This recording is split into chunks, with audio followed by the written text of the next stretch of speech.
Good morning and welcome back all dear students. चलो आज हम लोग जो पढ़ेंगे वो होगा हमारा प्रॉब्लम नंबर सेकंड। जैसे कि हम लोगों ने कल प्रॉब्लम नंबर फर्स्ट कवर किया था, जिस प्रॉब्लम के अंदर मैंने मैक्सिमम कोशिश की थी कि आप लोगों को एक प्रॉब्लम के अंदर ही पूरा चैप्टर समझ में आए। तो आज और उसी प्रोसेस को हम लोग फिनिशिंग देंगे ताकि और आप लोगों को लगे कि ये टॉपिक मुझे एकदम आसान है, मैं कर सकता हूँ, मुझे इस टॉपिक के पूरे मार्क्स चाहिए। तो चलिए अभी हम लोग कोशिश करेंगे कि आज के प्रॉब्लम में कल समझो कुछ बातें समझ में ना आई होगी तो इस प्रॉब्लम के अंदर आप लोगों को मैक्सिमम बातें समझ में आनी चाहिए।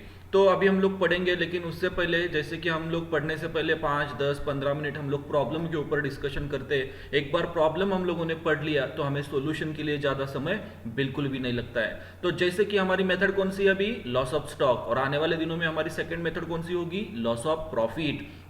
अभी हम लोग कौन से मेथड के बारे में बातचीत कर रहे हैं, तो लॉस ऑफ स्टॉक। स्टॉक का मतलब इस चैप्टर के अंदर क्या होगा, असेट्स, और असेट में भी कौन सी असेट होगी, सिर्फ स्टॉक की, क्योंकि फायर होने वाली है और फायर जब होगी तो फायर डिस्ट्रॉय क्या करेगी, तो फायर डिस्ट्रॉय करेगी ओनली स्टॉक, बराबर है, बाकी कुछ नहीं जलाएगी, सिर्फ और सिर्फ स्टॉक को डिस्ट्रॉय कर कर चली जाएगी। तो हम लोग जो डिस्कस करेंगे तो सिर्फ स्टॉक के बारे में डिस्कस करेंगे। आप लोगों का मोटो वही होना चाहिए कि इस चैप्टर के अंदर हमारा स्टॉक जो भी जितना भी जलकर खाक होगा उस स्टॉक का हमें कितना क्लेम मिलने वाला है। तो इसके लिए हमें कितने स्टेप्स होते हैं, तो 4 स्टेप्स होते हैं। वो 4 स्टेप्स कौन से हैं, तो ये देखो, ये है trading account, estimated trading account, actual loss और क्लेम।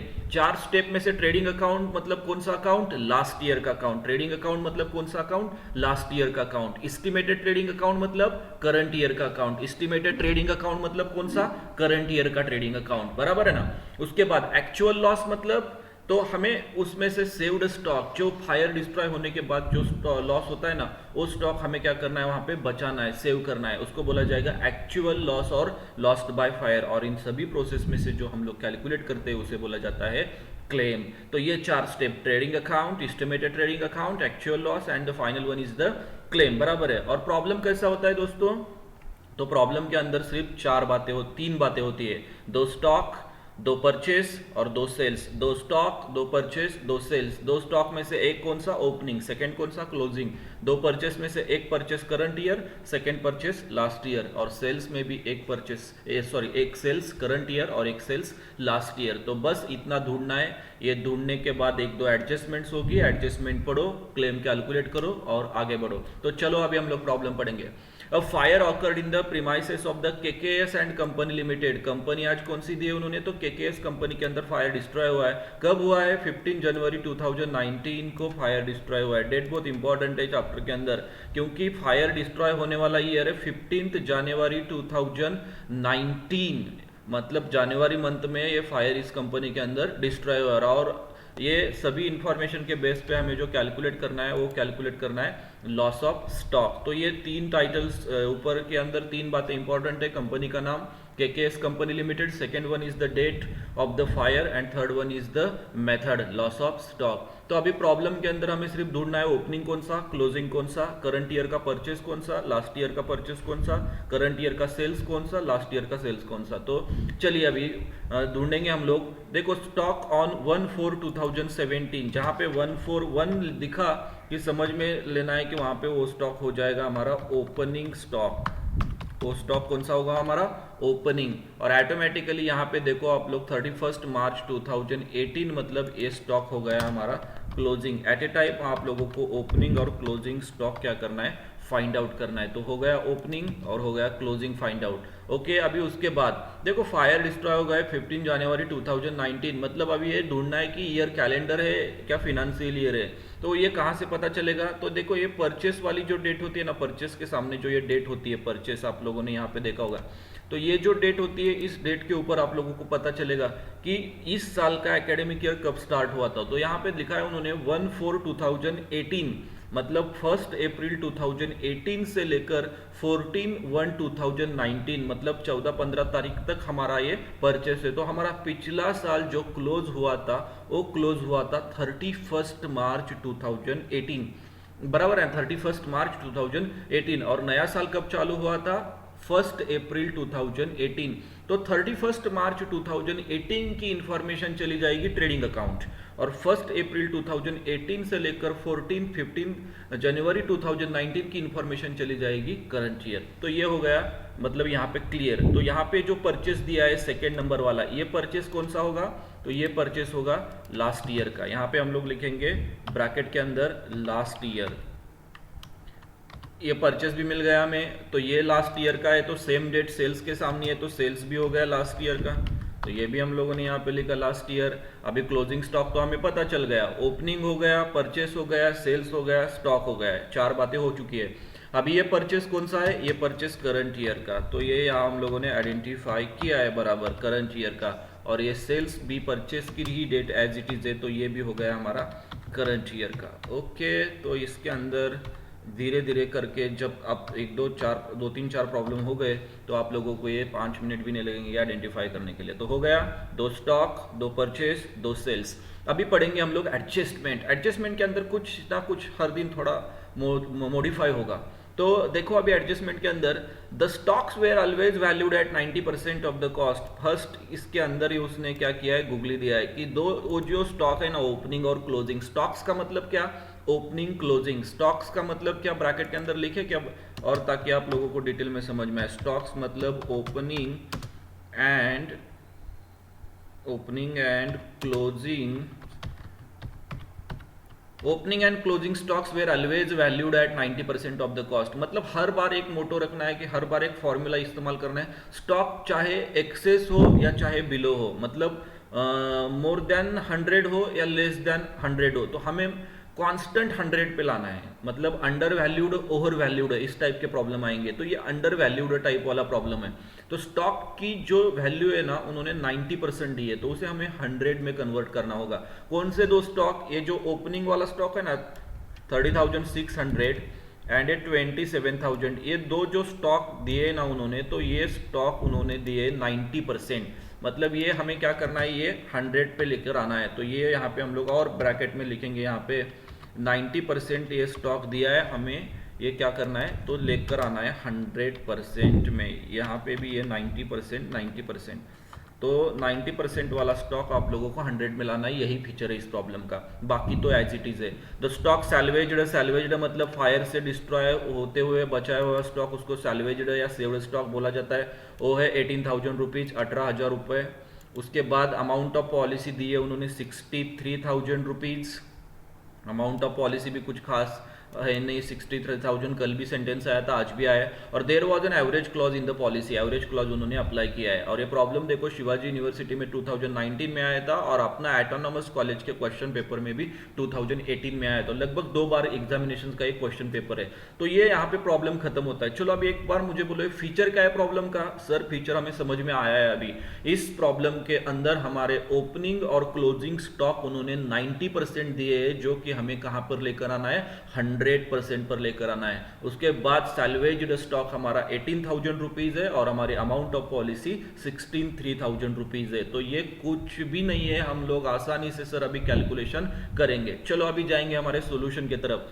तो ये steps, trading account, estimated actual loss, claim. Step number 1 trading account. देखो स्टेप नंबर 1 हमारे अभी स्टार्ट हो गई ट्रेडिंग अकाउंट। ट्रेडिंग अकाउंट का हमारा फॉर्मेट क्या है, ओपनिंग स्टॉक आना चाहिए, परचेस आना चाहिए, क्रेडिट साइड में सेल्स आना चाहिए, क्लोजिंग स्टॉक आना चाहिए। डेबिट साइड में 2 नाम, क्रेडिट साइड में 2 नाम। पहले हम लोग क्रेडिट साइड क्लोज करेंगे, क्रेडिट साइड की टोटल हम लोग डेबिट साइड में ट्रांसफर करेंगे, और बैलेंसिंग अमाउंट जो होगी वो होगी हमारी ग्रॉस प्रॉफिट। तो यही काम हम लोगों ने यहाँ पे किया है, लेकिन सिर्फ चेंजेस जो हुए हैं वो स्टॉक के वहां पे हुए हैं। ये देखो यहाँ पे आप लोगों को ट्रेडिंग अकाउंट इन द, यहाँ से पढ़ेंगे हम लोग trading account in the books of KKS company limited. ये तो आ गए टाइटल वाली बात, यहाँ पे ट्रांसफर हो गई artificial account, trading account number 2 title. और ये कब तक बनाया हम लोगों ने, 31 मार्च 2018 तक का है, बराबर है। तो ओपनिंग स्टॉक और क्लोजिंग स्टॉक सिर्फ यहां पर ध्यान दो आप लोग। देखो यहाँ पे ओपनिंग स्टॉक हम लोगों ने कल एडजस्टमेंट नहीं थी तो एज इट इज लिखा था, लेकिन ऊपर ओपनिंग स्टॉक की अमाउंट आज कितनी है, 30,600, और यहाँ पे जो अमाउंट कितनी आ गई है, 4,000 आ गई है। तो ये है 100% अमाउंट, बराबर है ना। ये अमाउंट कौन सी है? 100%, क्योंकि ब्रैकेट के अंदर वाला कैलकुलेशन देखो, जब 90 था, 90% था, तब अमाउंट थी 30,600। 90 था तब अमाउंट कितनी थी? 30,600। लेकिन 100 होगा तो कितनी होगी? तो 100 होगा तो 34,000। क्रॉस मल्टीप्लीकेशन करना है आप लोगों को। क्रॉस मल्टीप्लीकेशन मतलब क्या सर? देखो कैलकुलेटर पे आप लोग क्या करो, 30,600 मल्टीपल 100 डिवाइडेड 90।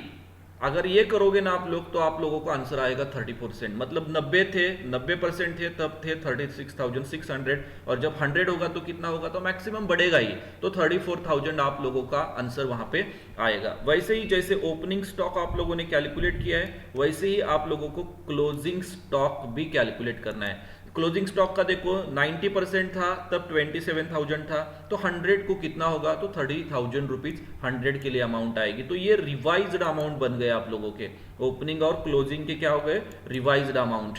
तो ये भी कैलकुलेशन क्रॉस मल्टीप्लीकेशन करना है। कैलकुलेटर पे 27,000 इंटू 100 अपॉन 90, ये कैलकुलेशन करोगे आप लोग तो आप लोगों को आंसर मिलेगा 30,000।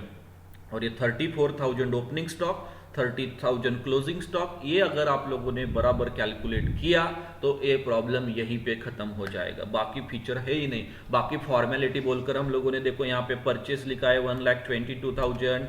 चलो अभी हम लोग परचेस देखते हैं ऊपर, वही है क्या? परचेस देखो यहाँ पे 1,22,000। ये अमाउंट हम लोगों ने लास्ट ईयर के अकाउंट में ट्रांसफर कर दी, 1,22,000, 1,22,000। उसके बाद हम लोगों ने सेल्स लिखा 1,80,000। चलो ये भी अमाउंट हम लोग ऊपर देखते हैं, वही बराबर लिखा है क्या? सेल्स 1,80,000, 1,80,000। तो सेल्स भी हमें समझ में आ गया। तो डेबिट साइड में ओपनिंग स्टॉक की रिवाइज्ड अमाउंट हो गई, 90% था तब 30,600 था, 100 होगा तो कितना होगा? तो 34,000 था। ओपनिंग हो गया, वैसे ही क्लोजिंग हो गया, डेबिट साइड में परचेस हो गया, क्रेडिट साइड में सेल्स हो गया। तो हम लोग सबसे पहले क्या करते हैं सर? हम लोग सबसे पहले करते हैं क्रेडिट साइड क्लोज। तो क्रेडिट साइड हम लोग अभी क्लोज करेंगे। 1,80,000 प्लस 30 बोलो मुझे, 2,10,000। ये जो टोटल आ गई 2,10,000, ये हम लोग कहां पे लिखते हैं सर? हम लोग लिखेंगे डेबिट साइड में। फिर से एक बार लिखकर दिखा रहा हूं ताकि आप लोगों को समझ में आए।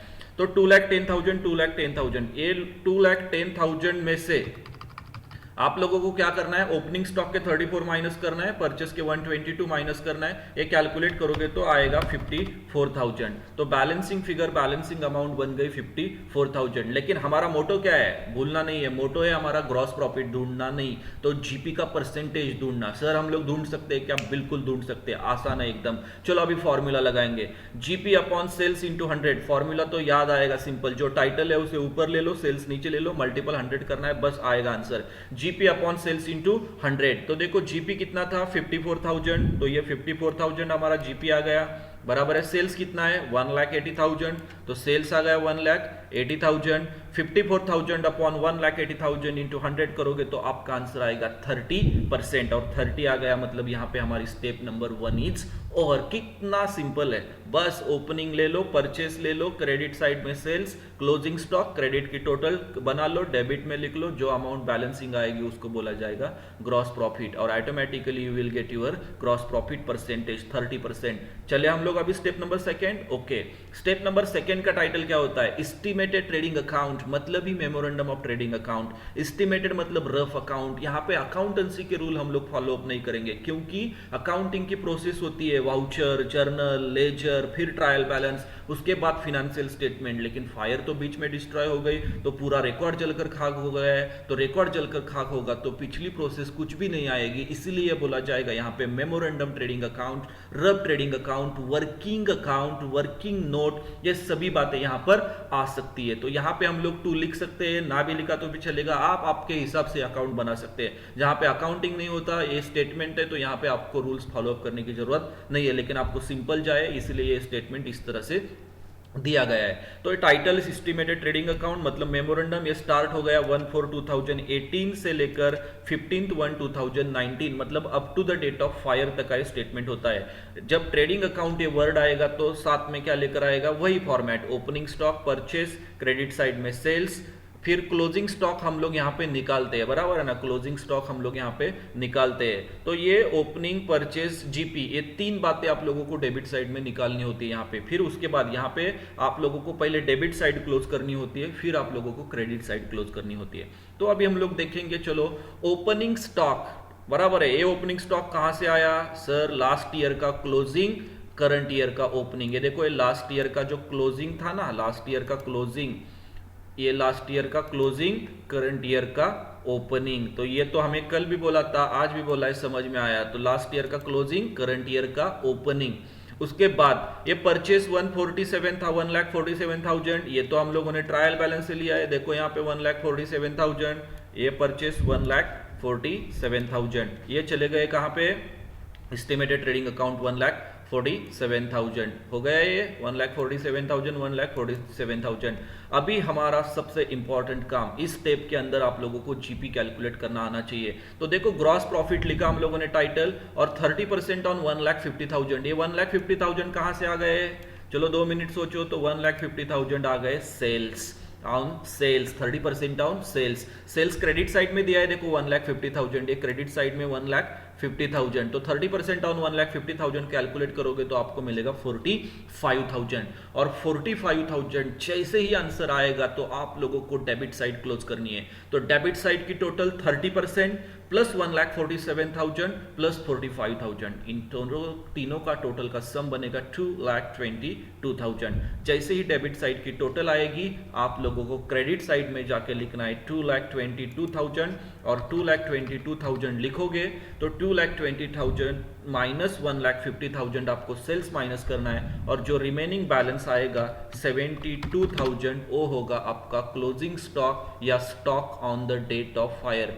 क्लोजिंग स्टॉक नहीं बोलेंगे हम लोग, यहाँ पे उसे बोलेंगे stock on date of fire. जिस दिन फायर डिस्ट्रॉय हो गई, उस दिन उस गोडाउन के अंदर इतने रुपए का एस्टिमेटेड, मतलब अंदाजे जो बोलते हैं ना, वो स्टॉक अवेलेबल था। मतलब एग्जैक्टली श्योर है क्या, बिल्कुल भी नहीं। हम लोगों ने जो इंफॉर्मेशन गैदर की थी, on the basis of that information we conclude our stock on the date of fire 72,000 was available on 15/1/2019। तो ये स्टेप नंबर 2 का कंक्लूजन होता है कि stock on the date of fire आप लोगों को ढूंढना होता है। एक बार रिकैप करता हूं, सुनो। सबसे पहले ओपनिंग स्टॉक लेना है, लास्ट ईयर का क्लोजिंग, करंट ईयर का ओपनिंग। उसके बाद परचेस ऊपर दिए जाते हैं, एज इट इज लेना है। उसके बाद जीपी, आप लोगों ने जो परसेंटेज निकाला होता है, वो जीपी का परसेंटेज आपको सेल्स पे अप्लाई करना है। तो क्रेडिट साइड में सेल्स होता है, सेल्स के ऊपर अप्लाई करोगे तो आपको जीपी की अमाउंट मिल जाएगी। जैसे ही जीपी आएगा, 3 नंबर का टोटल करना है, परचेस, ओपनिंग स्टॉक, जीपी। 222 जैसे ही आएगा, आपको आने के बाद डेबिट की टोटल क्रेडिट में लिखनी होगी, और क्रेडिट के टोटल में से आप लोगों को सेल्स माइनस करना होगा। जैसे ही सेल्स माइनस करोगे तो आपको मिलेगा stock on the date of fire. खत्म। चलो स्टेप नंबर 3। स्टेप नंबर 3 का टाइटल क्या है, एक्चुअल लॉस। एक्चुअल लॉस एकदम सिंपल है, closing stock on the date of fire, जो आप लोगों ने अभी स्टेप नंबर 2 के अंदर निकाला था ना, 72,000, मतलब ये स्टॉक कब का है, 15/1/2019 का स्टॉक है। तो 72,000 सैल्वेज्ड स्टॉक, ये आप लोगों को ऊपर एडजस्टमेंट में दिया जाएगा। तो ये एडजस्टमेंट वाला है, आप लोगों ने वहां से उठाया, यहां से माइनस किया 18,000, 72,000 माइनस 18 चले गए तो 54,000। चलो 18 देखते हैं, वहां पे दिया था क्या उन्होंने सैल्वेज्ड स्टॉक, ये देखो यहाँ पे द स्टॉक सैल्वेज्ड 18,000, 18,000 रुपए का सैल्वेज्ड स्टॉक था। हम लोगों ने वो यहाँ से उठाया, यहाँ से माइनस किया। सैल्वेज्ड का मतलब क्या है, जब फायर डिस्ट्रॉय होता है तो हम लोग वाटर, पानी वगैरह इसकी मदद लेकर हम लोग आग बुझाने की कोशिश करते हैं। तो बुझाने के बाद जो भी स्टॉक बचेगा उसको बोला जाएगा सैल्वेज्ड स्टॉक। और value of loss of fire, actual loss हमारा कितना होगा, 54,000। मतलब 72,000 में से 18 चले गए तो बचेगा कितना, 54,000। जैसे ही अमाउंट आएगी हम लोग जाएंगे क्लेम की तरफ। अभी देखो, कल क्लेम अलग था, आज क्लेम अलग है। तो आज हमें फॉर्मूला अप्लाई करना पड़ेगा। एक 5 मिनट सोचो यहाँ पे, ये अभी कंक्लूड है। यहाँ पे आप लोगों को समझ में आया ना तो खत्म, बाकी नहीं है। अभी ऊपर वाली बातें समझ में आई होंगी शायद। अभी आप लोगों को क्लेम कैलकुलेट करना है। क्लेम कैलकुलेट करते वक्त हमें stock on the date of fire और एक्चुअल लॉस, ये दो बातों के ऊपर ध्यान रखना होता है। अभी आज के प्रॉब्लम में देखो, अमाउंट ऑफ पॉलिसी कितनी है हमारी, 63,000। अमाउंट ऑफ पॉलिसी कितनी है, 63,000। Stock on the date of fire कितना था? Stock on the date of fire 72,000, मतलब पॉलिसी जितने रुपए की थी उससे हमारा नुकसान आज ज्यादा हो गया है 72,000 रुपीज का। 63,000 की पॉलिसी थी, लॉस हो गया है 72,000। लेकिन हम लोगों ने कोशिश की है 18,000 का स्टॉक बचाने की, तो हमारा लॉस कितना हो गया? 54,000। बराबर है, लॉस कितना हो गया हमारा? 54,000। अभी इंश्योरेंस कंपनी क्या करेगी ऐसे वक्त, जब आप लोगों का closing stock on the date of fire ज्यादा होगा, सेव्ड स्टॉक उसमें से माइनस करने के बाद जो अमाउंट आएगी 54,000 और एवरेज क्लॉज अगर अप्लाई होगा, तो आप लोगों को इस टाइप का फॉर्मूला अप्लाई करना होगा। फॉर्मूला एकदम सिंपल है, amount of policy upon stock on the date of fire multiple into actual loss. देखो, amount of policy 63,000, stock on the date of fire 72,000 और आप लोगों का एक्चुअल लॉस जो था वो था 54,000। एक्चुअल लॉस आप लोगों का कितना है? 54,000। अगर आप लोग एक कैलकुलेशन करोगे ना 54,000, तो आप लोगों को आंसर मिलेगा 47,250। ये पैसा, ये अमाउंट आप लोगों को इंश्योरेंस कंपनी से मिलेगी। चलो एक बार बोलता हूं और देखो, आप लोगों की पॉलिसी कितनी है? 63,000 की। स्टॉक कितना है उस date on the date of fire? तो आप लोगों का स्टॉक था 72,000, बराबर है। और आप लोगों का सेव्ड स्टॉक कितना था? तो आप लोगों का सेव्ड एक्चुअल लॉस कितना था? 54,000। मतलब 63,000 अपॉन 72,000 इंटू 54 करोगे तो आप लोगों को जो इंश्योरेंस कंपनी से क्लेम मिलना चाहिए 47,250 रुपीज, ये आप लोग, क्योंकि 100% तो कभी नहीं मिलेगा, बराबर है, 100% तो कभी नहीं मिलेगा, क्योंकि एवरेज क्लॉज प्रोपोर्शनेट अमाउंट आप लोगों को मिलेगी। एक दो बार देखो, कैलकुलेट करो, समझ में आएगा। नहीं भी आया तो अगले प्रॉब्लम में हम लोग इसे कवर करेंगे। तो ये था हमारा प्रॉब्लम नंबर सेकेंड, जिस प्रॉब्लम के अंदर हम लोगों ने एवरेज क्लॉज अप्लाई कर हमारी अमाउंट कैलकुलेट की है। और शायद आप लोगों को एक दो बार वीडियो देखने के बाद ये भी समझ में आएगा। तो चलिए अभी आप लोग ये सेकेंड नंबर का प्रॉब्लम देखो, नेक्स्ट प्रॉब्लम आएगा कल, प्रॉब्लम नंबर थर्ड। तब तक thank you and best of luck.